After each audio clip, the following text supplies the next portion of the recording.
The sun hung low over Lakeview shores, casting golden ripples across the water that lapped at my private beach. I'd inherited the cozy waterfront cottage from my grandfather 3 years ago, along with a significant chunk of land in the surrounding area. The beach, a pristine stretch of sand and pebbles, was my sanctuary, a place where I could sip coffee, watch the sunrise, and occasionally take my Piper Super Cub seaplane for a spin. The cottage wasn't part of the Lakeview Shores Homeowners Association, HOA, a fact that had never caused issues until Karen moved in. Karen was the epitome of an HOA stereotype: mid-50s, impeccably styled blonde hair, and an air of self-righteous authority. She'd been elected HOA president within months of moving into the neighborhood, and her reign was marked by petty fines and endless complaints. I'd heard stories: trash cans left out too long, unapproved mailbox colors, even a kid fined for flying a kite too high. But I'd stayed out of her crosshairs, largely because my property was exempt from HOA jurisdiction. That changed one crisp autumn morning. I was tying my seaplane to the dock when I heard a shrill voice cut through the serene quiet. "Excuse me? You can't park that thing here." I turned to see Karen striding across my beach, her arms crossed, a clipboard clutched like a weapon. Her designer sunglasses glinted as she gestured at my plane. "This is a safety hazard, and it's lowering property values. The HOA demands you move it to the seaplane base immediately." I raised an eyebrow, wiping my hands on a rag.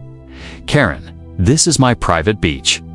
The HOA has no say here." Her face reddened, and she jabbed a manicured finger at me. "Don't you dare lecture me. I've read the bylaws. This lakefront is community adjacent, and your buoys are an eyesore.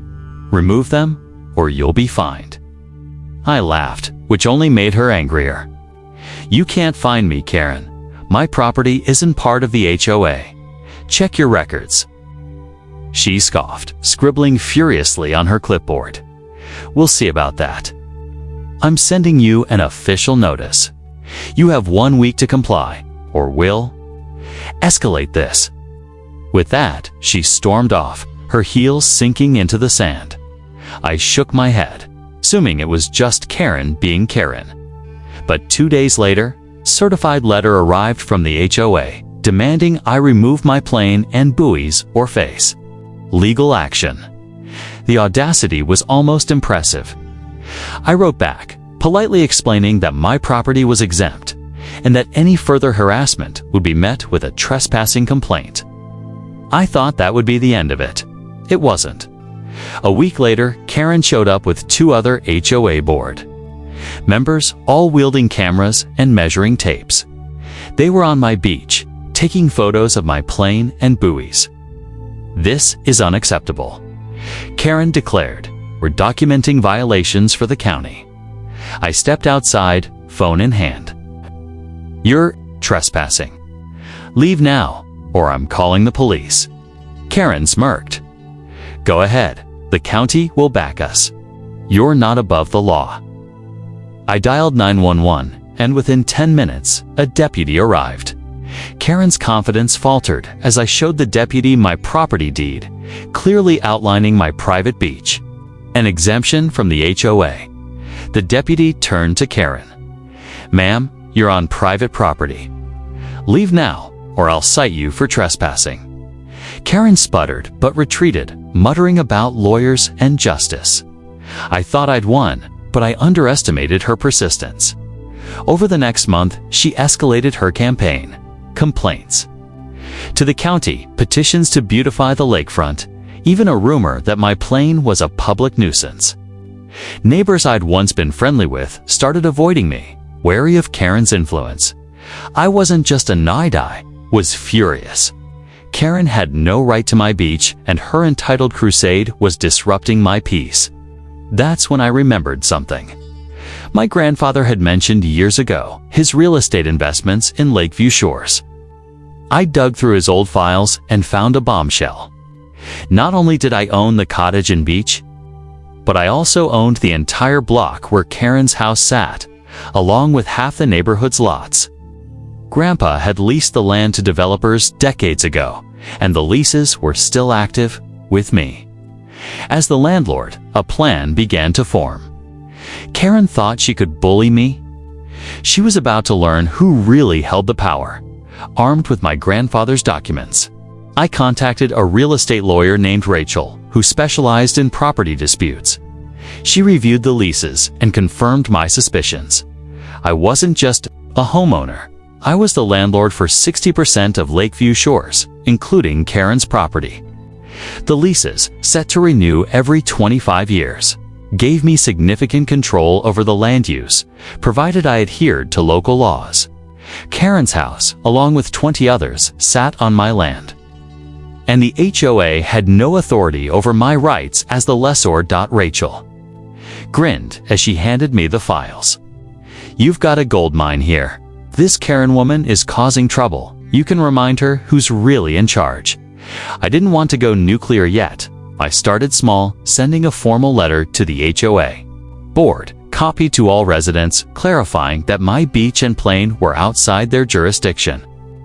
I included a subtle mention of my land ownership, just enough to plant seeds of doubt. The response was immediate. Karen doubled down, claiming at a community meeting that I was trying to intimidate honest homeowners. She even proposed a new HOA rule to regulate lakefront aesthetics, clearly targeting me. That's when I decided to turn up the heat. Rachel helped me draft notices to all leaseholders on my land, including Karen, informing them of a mandatory property inspection. The leases allowed me to ensure compliance with land use standards, a vague term that gave me wiggle room. I scheduled inspections for the following month, citing concerns about unauthorized modifications. It was a power move, but a legal one. Karen's reaction was predictable. She showed up at my cottage, banging on the door. "You can't do this. I own my house. The HOA will fight you." I leaned against the doorframe, calm as could be.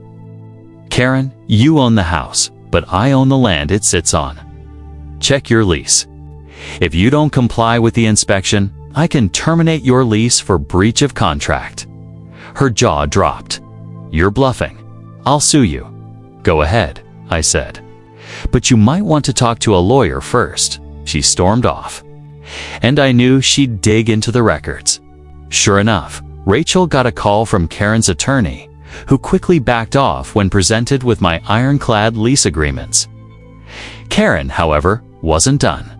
She rallied the HOA to resist my tyranny, spreading rumors that I was planning to evict everyone. The neighborhood was divided.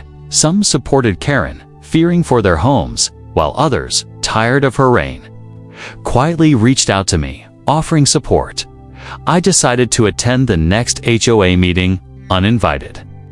The room fell silent as I walked in, holding a folder of lease documents. Karen stood at the podium, mid-rant about my illegal plane. I cleared my throat. "Karen, I'm here to clarify a few things.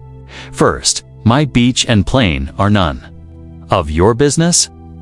Second, I own the land under your house and half this neighborhood. If you keep harassing me, I'll enforce my rights as landlord. That includes lease terminations." The room erupted in whispers. Karen's face turned purple. "You can't do that. We'll fight you in court." I smiled. "Try me. But you might want to read your lease first. Page 12, Clause 7b. Lessor reserves the right to terminate for non-compliance."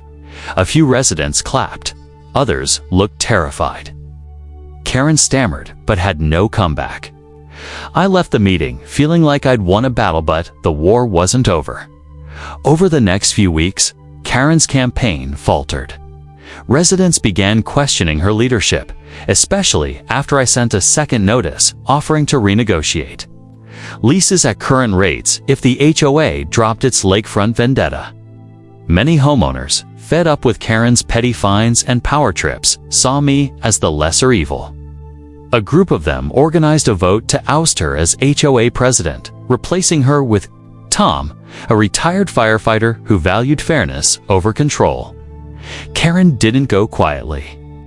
She filed a complaint with the county, claiming my inspections were harassment. The county dismissed it, citing my legal rights as landlord.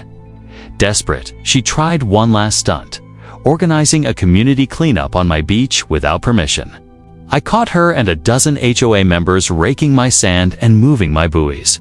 This time, I didn't call the police, I called Rachel. Rachel filed for a restraining order against Karen for trespassing and harassment, backed by security footage from my newly installed cameras. The judge granted it, barring Karen from my property and ordering her to pay my legal fees.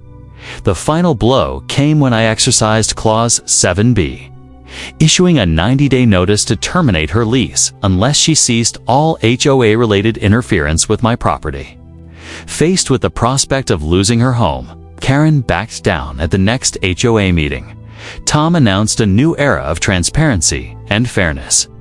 The HOA dropped its lakefront complaints, and I agreed to pause lease terminations provided the harassment stopped. Most residents were relieved, and some even apologized for siding with Karen. I renegotiated leases at fair rates. Earning goodwill from the neighborhood, Karen moved out 6 months later, unable to handle the loss of power and the community's newfound respect for me. I heard she bought a condo in a gated community, hopefully with a less meddlesome HOA. My beach remained my sanctuary, and I even invited a few neighbors over for a barbecue, plane parked proudly on the shore. Looking back, I didn't set out to be a landlord wielding power over a neighborhood, but Karen's entitlement pushed me to protect what was mine. Sometimes, the best way to deal with a bully is to remind them who really holds the cards.